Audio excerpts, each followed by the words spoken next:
Mark, how you doing, my friend? I'm doing good. I appreciate developer Steve because the music intro to that music.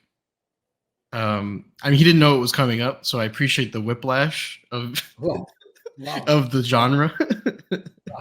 wow. No Wow. fault to him. I don't know. He thought he was going to introduce a person, so it made Yep, more sense. yep, But yep, I love what happened. yep. It was an interesting. What I kind of took a risk. Let's hear the music. Maybe it's gonna be something that's gonna sound natural. Hey, But good thing it wasn't the same song. That would have been embarrassing. I would have yeah, like showing up in the same right, clothes to a thing. right. Yep. So for like almost every 2 weeks because we weren't here 2 weeks ago. Thanks you for joining and what can you say about the last months of Winglang? You've just went through the changelog. Were you surprised to see the changes? Um, uh, well, kind of, but only for a bad reason, which is that I was making the changelog, and I realized, and like when you went live, I realized Okay. that wait a minute, there was a changelog 2 weeks ago. I Uh, forgot. I forgot there wasn't like on my computer. I was like, oh, okay, this is the last version. So I was doing a changelog for basically like a month. yeah, but um, there wasn't a changelog 2 weeks ago. We were at Barcelona no, was it not 2 weeks ago? There was one. The last one Uri did. 1 month ago. 1 month ago. 1 month ago. Well, like, yeah. So I was doing it like I don't. I'm saying a month. It was a long time ago. Okay, So okay, it was okay, like 120 changes that I was okay. looking at. I was like, oh geez. And I made a changelog for that. And then I realized when you're going live, like, wait a Okay, minute, no, there was one after nice. that. Yeah. So I had to I had to like remove stuff, and I added one thing. Um, so So now we're gonna see the but output, right? yeah, but despite all that, Mhm. still 89 changes. So this is from that. So it's still a huge amount. Wow. And 16 Um, wingnuts, kind of nice. That's super nice. Git which I'm now short word. realizing. Wait, I must have miscalculated. I just realized the math on this. If you look at those two version numbers. No, Oh there's no, it's 15. possible. We can actually we group together Oh, right, because of commits. the queuing, Okay. right? Because of queuing. Well, Yeah, because what's that mechanism? Tell me about that mechanism. The fact that we're queuing commits together into what's the well, because like the workflow takes a long time, the build workflow. So yeah, if two people merge their PR around the same time, like you want to, we have the merge. We're using Mergify for a merge yep, queue, so that yep, they can both kind of build them at the same time, and they get merged at the same time, which means they get put into the same release. So got it, multiple commits will be in the same release. got it. Okay, That's it. so I don't. I didn't, that's all. That's all there is in the mechanism. But anyway, still a huge yep, number of people for a normal period of time between Winglies. I think people were maybe rejuvenated from from whatever holidays they were having or whatever breaks they were having right, in early right, January.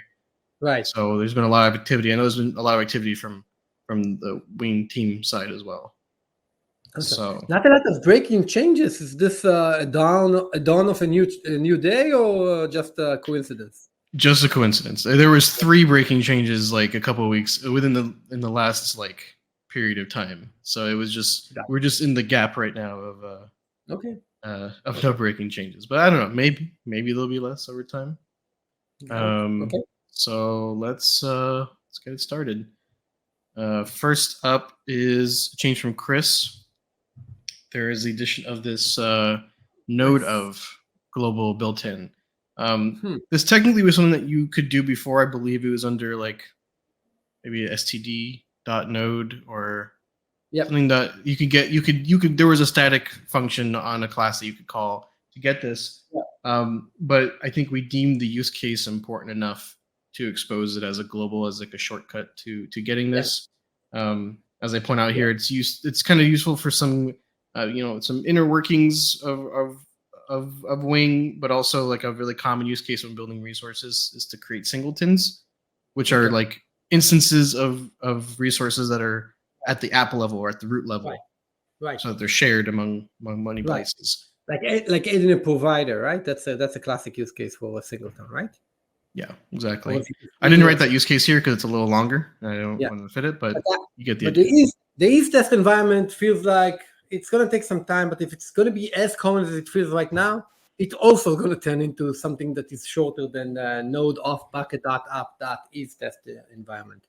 Yeah, it's true. The concept of like the test and not test, and then like, and also platform. Right. It's another dimension along which you vary things. Yeah, we haven't quite nailed it yet. But this is exposed now. So if you want to use this instead of like an environment variable, this is an option. Awesome. Great. Thank you, Chris.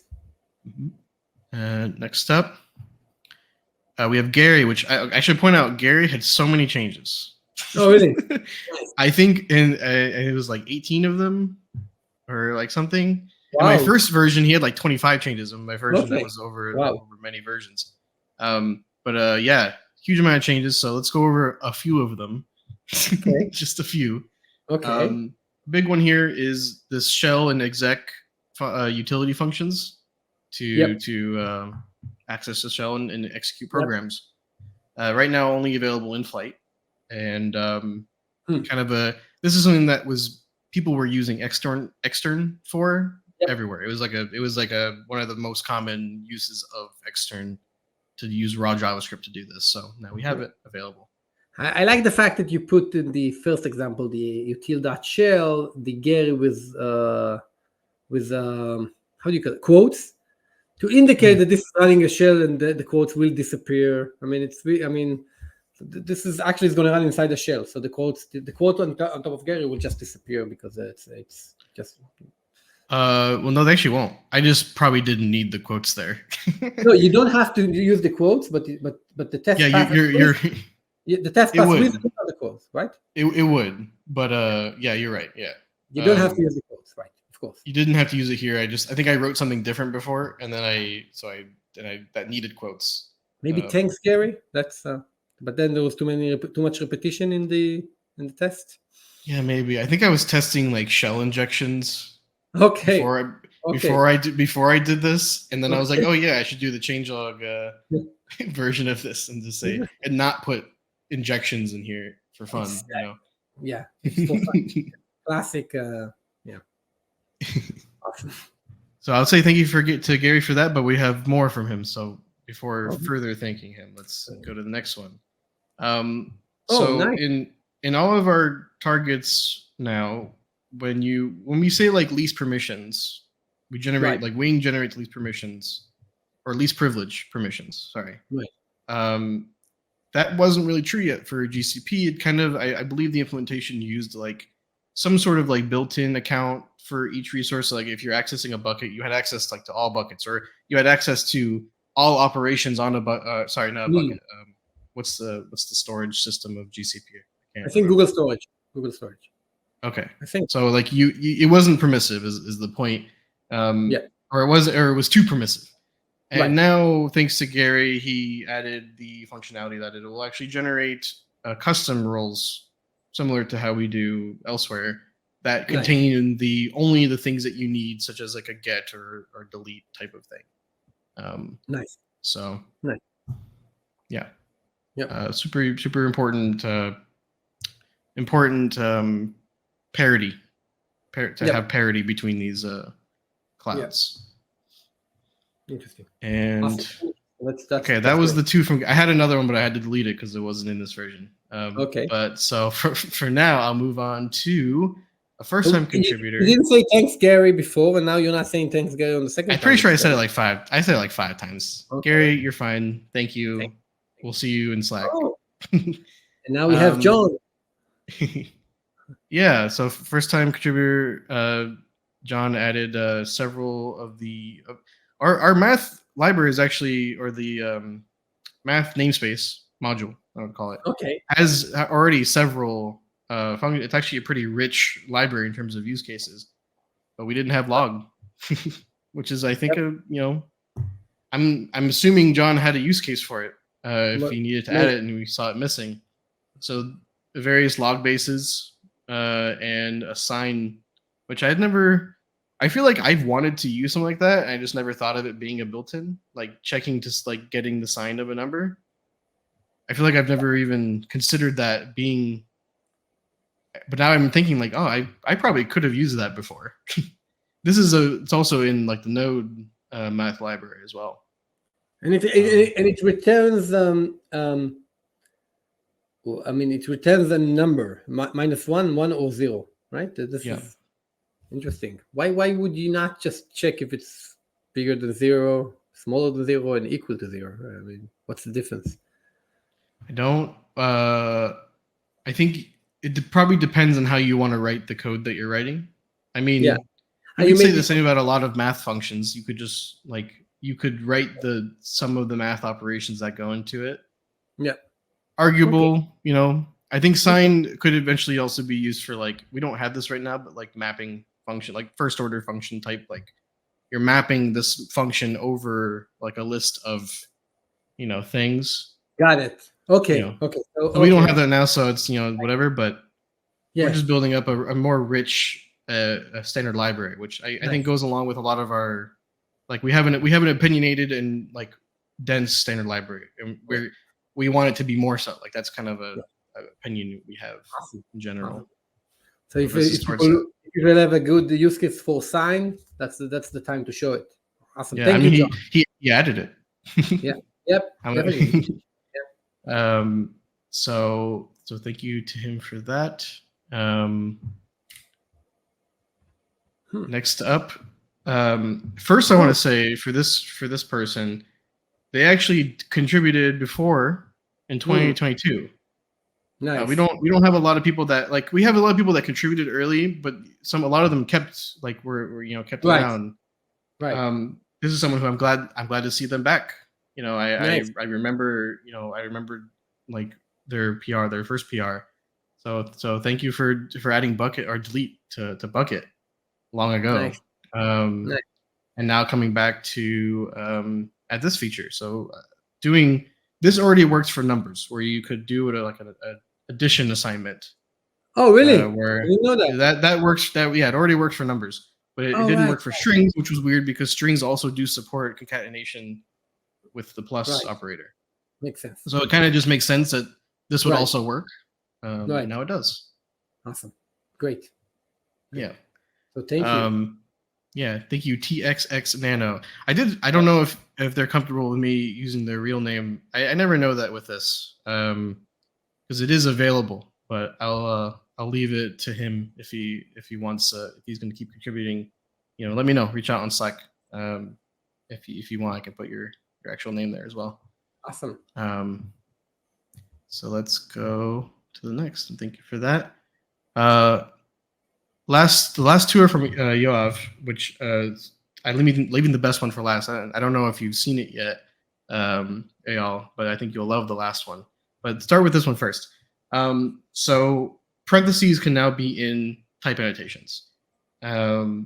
This is something that I don't even know if you Some people probably didn't even notice that it didn't work because of the functions. No, I know this is. It was weird to do a function without putting a parenthesis.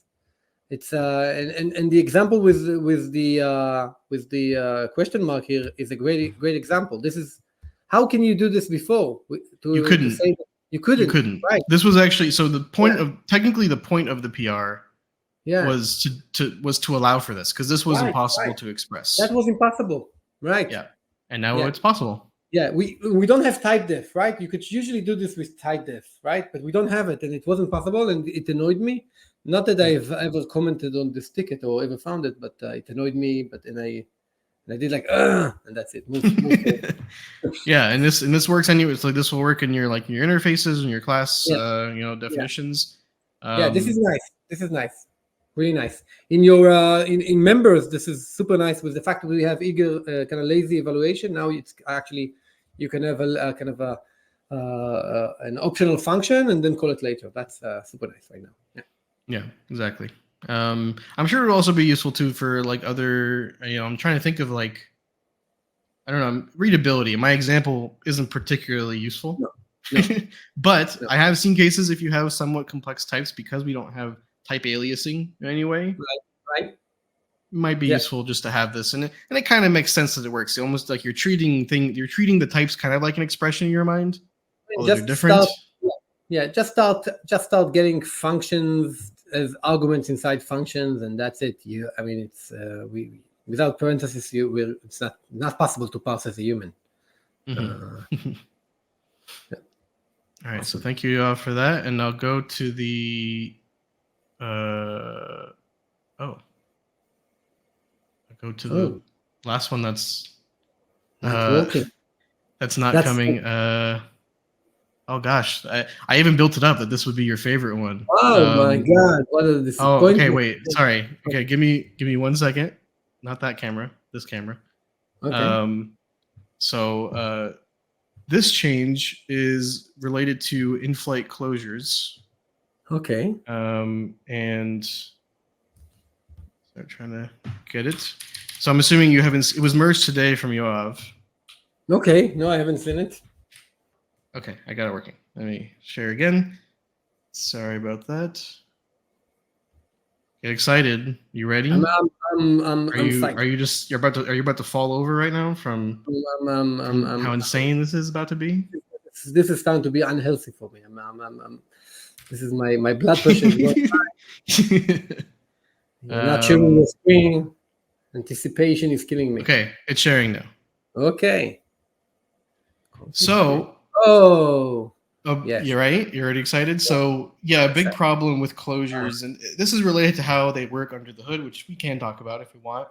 But if you tried to use them in loops, and maybe some other cases, like I think some like in like pre-flight functions, like pre-flight closures that were invoked multiple times, maybe that you would get this error about there being duplicate IDs, duplicate names.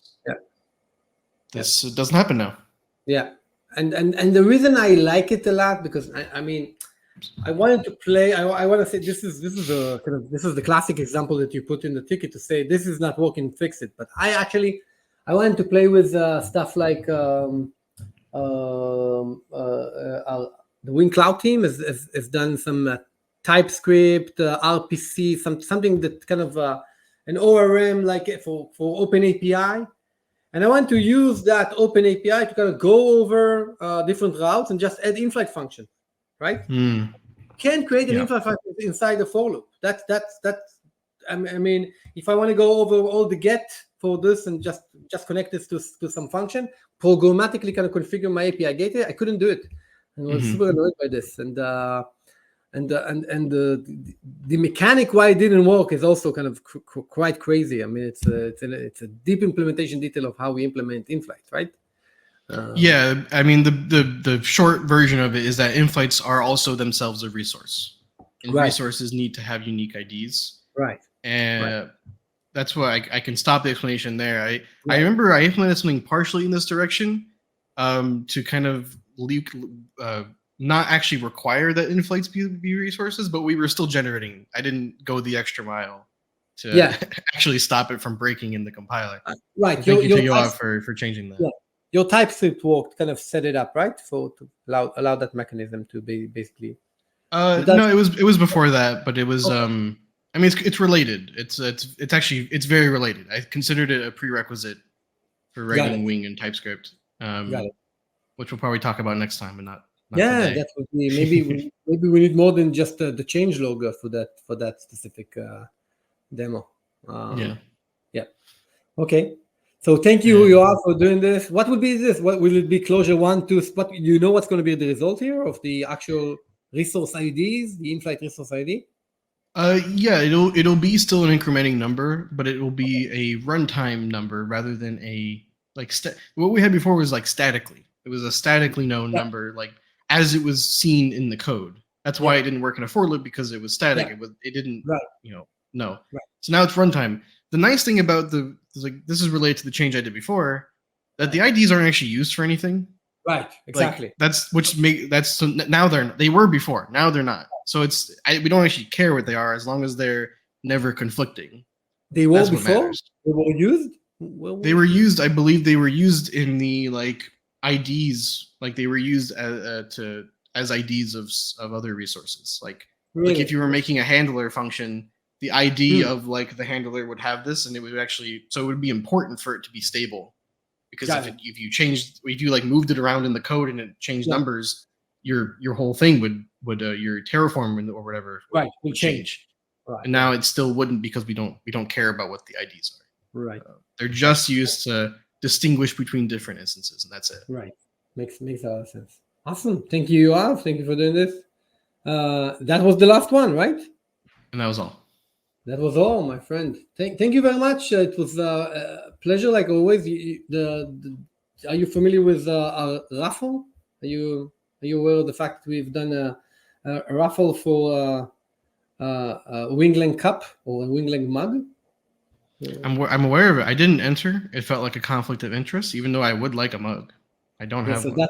that's I mean, I've answered. So it's this is you just put me in a bad spot. I'm hoping to get the mug, man.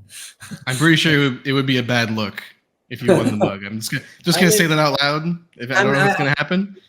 We're gonna see how it rolls. So what we're gonna do right now, we're gonna thank you very much, Mark, for doing this. This was great, and I'll see you in 2 weeks and